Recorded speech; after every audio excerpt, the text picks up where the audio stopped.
नमस्कार.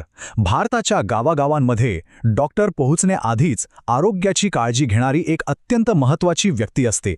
ती व्यक्ती म्हणजे बहुउद्देशीय आरोग्य कर्मचारी. चला, आज आपण त्यांच्या कामाच्या या विशाल जगाला जवळून समजून घेऊया, जे आपल्या सार्वजनिक आरोग्याचा खरा कणा आहेत. कधी विचार केलाय का, गावांमध्ये जिथे मोठी हॉस्पिटल्स खूप दूर असतात तिथे आरोग्याची पहिली ढाल कोण बनतं?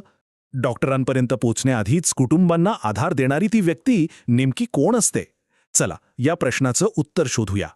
आपल्या समोर जे आहे तो फक्त एक कागदाचा तुकडा नाही, हा एक अधिकृत जॉब चार्ट आहे. या पानांवर एका व्यक्तीच्या खांद्यावर असलेल्या अगणित जबाबदाऱ्या लिहिल्या आहेत आणि या जबाबदाऱ्या थेट लोकांच्या जीवनाशी जोडलेल्या आहेत. याच दस्तऐवजाच्या आधारे आपण त्यांच्या कामाची खोली समजून घेणार आहोत. म्हणजे त्या केवळ आरोग्य कर्मचारी नाहीत, त्या गावासाठी आरोग्य दूत आहेत, एक विश्वासू सल्लागार आहेत आणि अनेकदा तर कुटुंबाचा एक भागच बनून जातात. त्यांची भूमिका किती मोठी आणि बहुआयामी आहे हे आता आपल्या हळूहळू लक्षात येईल. तर त्यांच्या कामाचा पहिला आणि सगळ्यात महत्त्वाचा टप्पा सुरू होतो एका नवीन जीवाच्या आगमनाच्या तयारीपासून. कुटुंब नियोजनाच्या विचारापासून ते एका सुरक्षित आणि निरोगी मातृत्वाच्या प्रवासापर्यंत त्या प्रत्येक पावलावर मार्गदर्शन करतात. एक गोष्ट लक्षात घ्या, हे काम फक्त काही वस्तू किंवा साधनं वाटण्यापुरतं मर्यादित नाही. याच्या मुळाशी आहे समुपदेशन, शिक्षण आणि अगदी लैंगिक समानतेसारखा महत्त्वाचा विचार. कारण माहितीच्या आधारावर निर्णय घेणारं कुटुंबच खऱ्या अर्थाने एक निरोगी कुटुंब बनतं. ही प्रक्रिया किती काळजीपूर्वक आणि विचारपूर्वक तयार केलेली आहे बघा.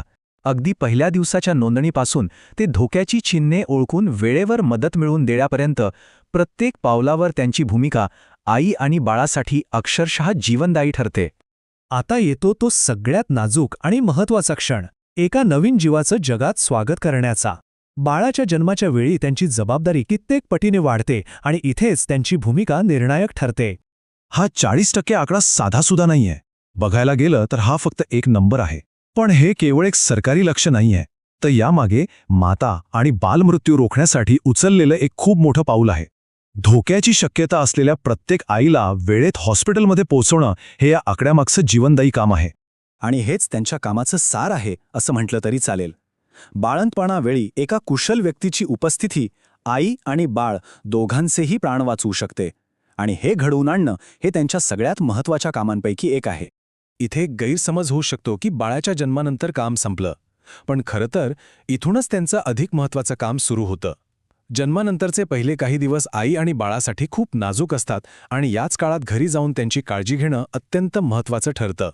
बाळाचा जन्म तर झाला, पण इथून पुढे सुरू होतो देशाच्या भविष्याचा प्रवास. या प्रवासात या आरोग्य कर्मचारी प्रत्येक मुलासोबत कशा उभ्या राहतात ते पाहणं खूप इंटरेस्टिंग आहे. ही टाईमलाईन आपल्याला काय दाखवते? तर त्यांचं काम हे एका दिवसाचं किंवा एका महिन्याचं नाहीये. ही एक दीर्घकालीन वचनबद्धता आहे. जन्मापासून ते मूल शाळेत जाईपर्यंत त्याच्या आरोग्याच्या प्रत्येक टप्प्यावर लक्ष ठेवलं जातं. कारण आजचं निरोगी बालक हेच उद्याच्या सुदृढ देशाचं भविष्य आहे. या एका वाक्यात त्यांच्या भूमिकेचं सगळं सार दडलेलं आहे. त्या केवळ आरोग्यसेवा देत नाहीत, तर त्या मातांना शिक्षित करून संपूर्ण कुटुंबाला सक्षम बनवतात. आणि हे दिलेलं ज्ञान पिढ्यानपिढ्या आरोग्य सुधारण्यास मदत करतं. पण मग एक प्रश्न येतो की त्यांची जबाबदारी फक्त माता आणि मुलांपुरतीच मर्यादित आहे का? तर याचं उत्तर आहे अजिबात नाही. त्यांची भूमिका याच्याही खूप पलीकडे आहे, संपूर्ण समाजाच्या आरोग्याचं रक्षण करणारी आहे. हो, त्यांचं काम फक्त एका कुटुंबापुरतं मर्यादित नसतं, त्या संपूर्ण गावासाठी एक आरोग्य कवच बनून उभ्या राहतात. कसं? चला, तेच पाहूया. विचार करा, गावात एखाद्या साथीचा रोगाचा धोका निर्माण झालाय. अशा वेळी सगळ्यात आधी मैदानात कोण उतरतं? तर ह्याच आरोग्य कर्मचारी.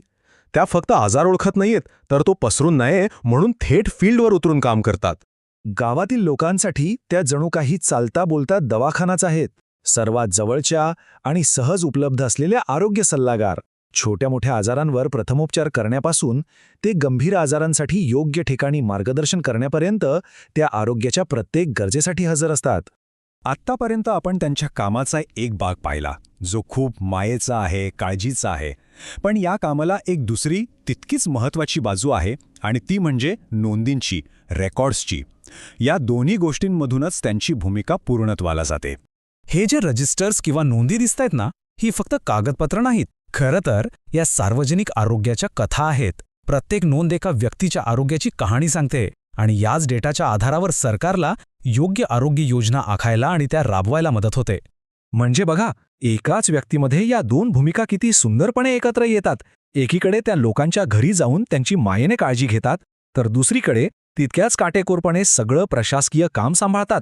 या दोन्ही भूमिकांशिवाय आपली सार्वजनिक आरोग्य व्यवस्था इतक्या प्रभावीपणे कामच करू शकत नाही.